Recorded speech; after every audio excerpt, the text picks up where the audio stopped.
Alright guys, today I'm going to tell you what it's like owning my 335.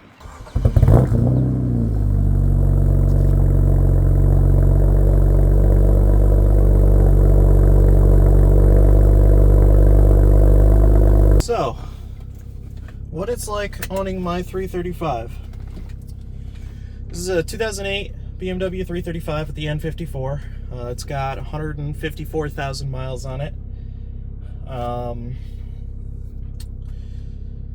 Yeah, so might as well just get right into it. So owning an N54 335 is not for everyone. It's kind of a love-hate relationship.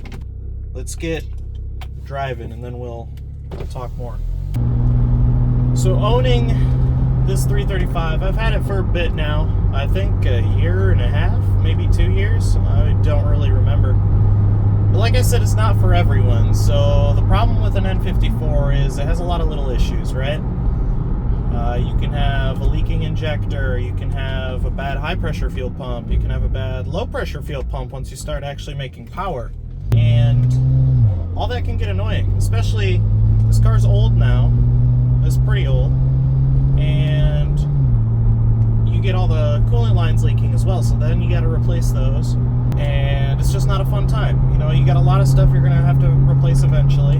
When I bought this car, I had to do the starter, I had to do valve cover gaskets, I had to do oil pan gasket, I had to do the shock. There's a lot of maintenance that goes into these cars, especially being so old now and so beaten on. People don't take care of them. This one specifically, it came out of Missouri. And when I got it, I looked it over. Obviously, it had the few issues.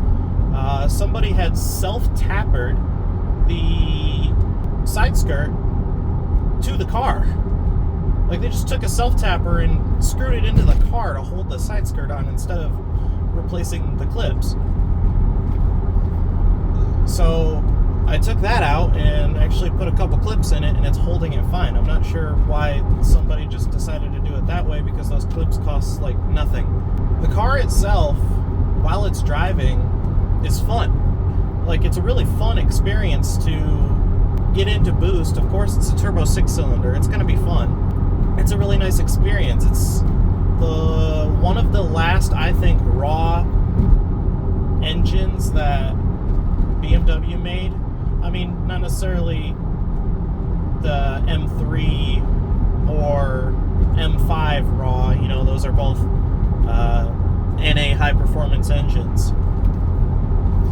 But this is a good feeling, good handling, balanced chassis, and mixed with a twin turbo straight six, it's just fun. The issue comes with all the problems you can have and the price of some of those problems. For example, if you want 6 new injectors for this, which are common failures, 6 new injectors right now are $3,000 in FCP Euro, because BMW wants to get rid of them. BMW does not want to produce those anymore, so they raise the price so they don't have to make them. Another not so fun price would be the high pressure fuel pump. That's $1,100 new.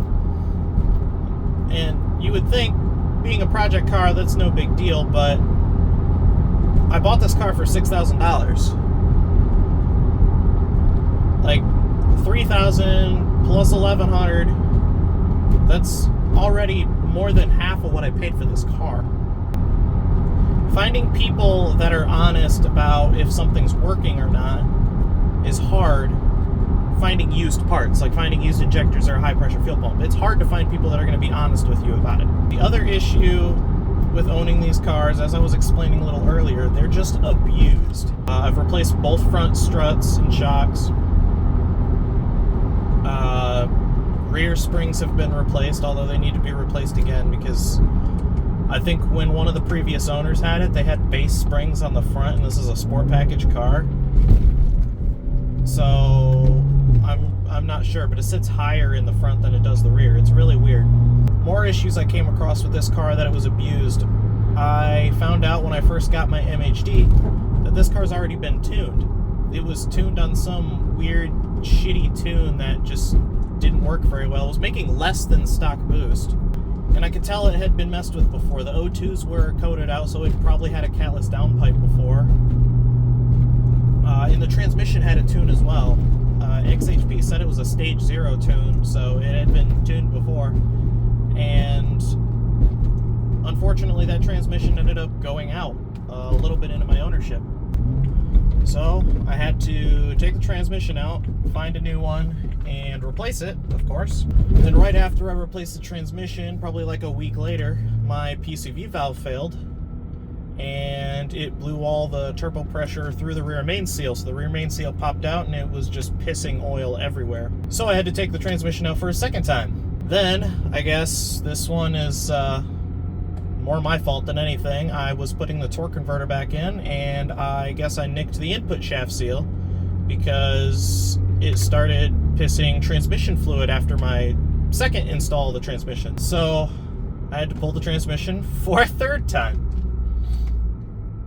The point is, this car, if you're going to own a 335 or 135 or something with an N54, you got to be ready to be very frustrated. That's why I say it's a love-hate relationship, because you love driving the car, you love the experience of driving this car, but the issues it can give you, and as nitpicky as this engine is, it just pisses you off to the point where you think about selling the car, but then once you fix it and you drive it again, you remember why you bought the car. Now my car is fairly heavily modified. It's full bolt-on and it's got relocated inlets.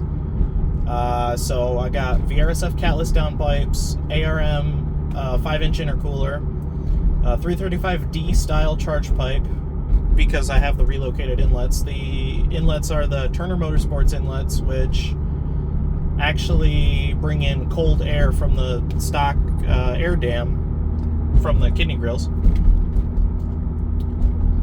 I told you the suspension mods. I have a custom transmission tune from Sutphin Tuning. I find they're better than the XHP ones. It has more of a delay on the actual paddle, but it shifts quicker than the XHP tunes themselves. Now, how's this car been since it's been tuned? Well, my low pressure fuel pump is failing. My high pressure fuel pump did fail not too long ago, and I had 2 injectors fail, so those had to be replaced. I have quite a bit of money into this. I have more than what I paid into it, but that's also part of the project car life. And if you're going to own one of these 335s, you got to be ready to lose money, because honestly, you're more than likely going to. That being said, though, I do love driving this car, and I have fun every time I drive it, even with its little issues. Like right now I have a sway bar link that's not tight because it just won't stay tight. I need to buy a new sway bar link. It's got the low pressure fuel pump is going bad, so it doesn't want to do a full throttle pull at the moment until I upgrade it. But that's because I'm on ethanol, and I think that's the original pump at 154,000 miles. So the ethanol is weakening my low pressure fuel pump, and it's misfiring on full boost. And it's making around 430 wheel, or it should be at least, which I think is a decent street car. So now the question is, why did I choose a 335 specifically? Specifically the N54 E90 platform. So I was looking for a car that I could modify, make it decently quick, and possibly do a lot to it in the future. But at the same time, I am on a budget and I couldn't spend too much money. I also don't like having a lot of debt, so I didn't want to spend like 15, 20 grand for a nicer car, because I didn't want that debt. But I ended up with this car for $6 grand. It had 132,000 miles or something around there when I bought it, and I'm decently happy with it. I mean, there's things that frustrate me, but honestly, I wouldn't get rid of this car for another car at the moment. Now down the line, if I could afford a, let's say, N55 B58 car, Would I do those cars over this? A B58 maybe. I would have to drive one first. I've never driven a B58. N55, not unless it was an M2. If it was an M2, then I would definitely get the N55 over this N54. Now, since I do own an N54, an N54 is always going to have a soft spot in my heart, and I'll probably always own at least one. As ridiculous as that sounds, if I had any other cars.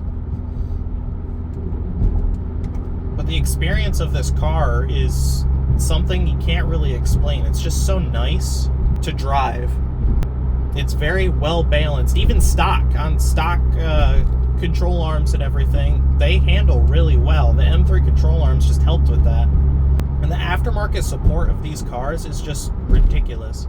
The only thing with the aftermarket support, though, especially in 2025, because these cars are old, the quality of the parts are not going to be very good. So, like, no offense to VRSF, their downpipes don't fit very well.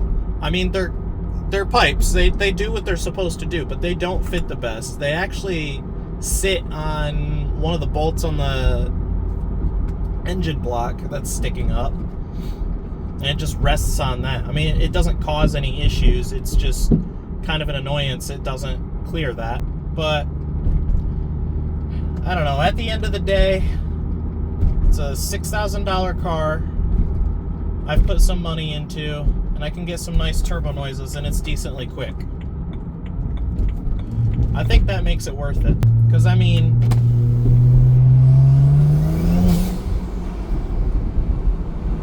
I just love that turbo noise.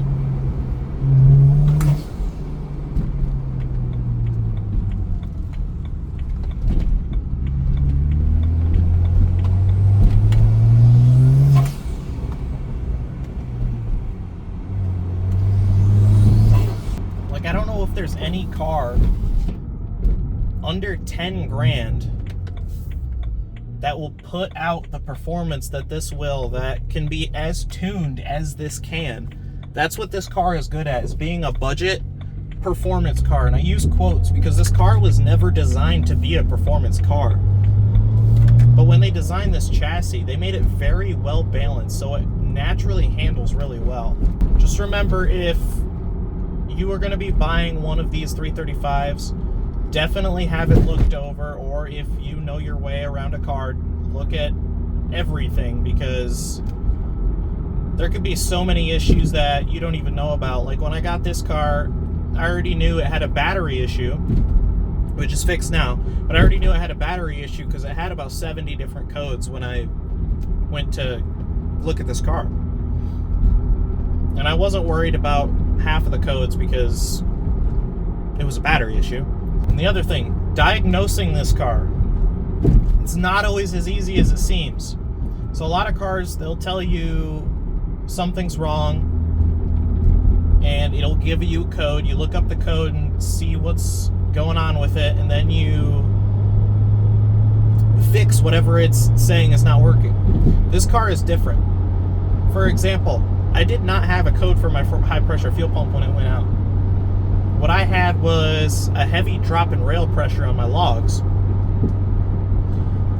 and random misfires. All I was getting was random misfire codes. I wasn't getting any high pressure fuel pump codes.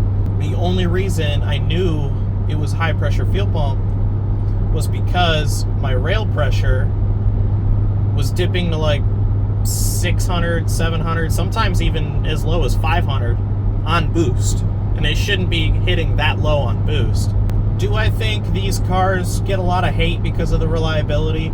Yes. Do I think it's deserved? Yeah, kinda. They're not the most reliable car, but at the same time, you gotta choose what you want to deal with.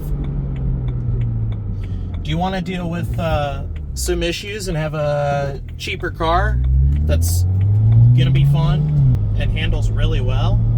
Or do you want a payment? Because, I mean, you can go get a B58. You can get an F30 B58 for, I think, in the 20s. But then you also still have to do the mods, and you're still paying on that car. This, $6 grand, I owe about $3,000 left. It'll be paid off early 2026. And then it'll just be my car. So if I need to, I can stop buying things for it because I have a second car as a daily. That's another thing. If you're going to own an N54 335 and it's not stock as your daily, because you can daily them stock and they'll be fine. But if you're going to have an N54 and tune it, you better have a second daily because it's going to break. There's no middleman between there. It's gonna break at some point. Maybe not right away, or maybe it does immediately and you have to fix it and you end up hating N54s and then want a different car, and that's fine too. It all depends on what you're comfortable dealing with. God, listen to that. I don't think I could ever get sick of those turbo noises.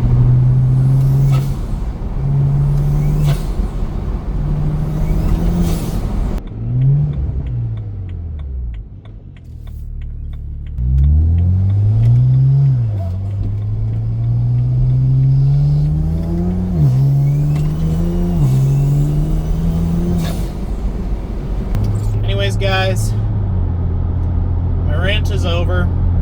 If you want to buy a 335, go for it, as long as it makes sense for you. Don't dig yourself in a hole with these cars because they are going to break. They're going to cost you money, and it's going to suck. Some of the repairs are going to suck. But in my opinion, for what I want, it's worth it. This car has been abused. The issues it's giving me are half N54 problems and half abusive owner problems because I'm the 8th owner on this car. But either way, I still love this car, especially with the new Apex wheels and the N54 tires. It just looks so much better. Obviously, it's still a work in progress, but we'll get it finished eventually.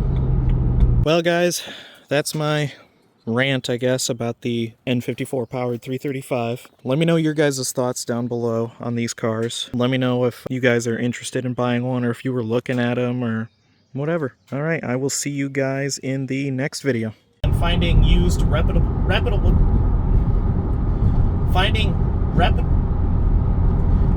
time, I am on a budget.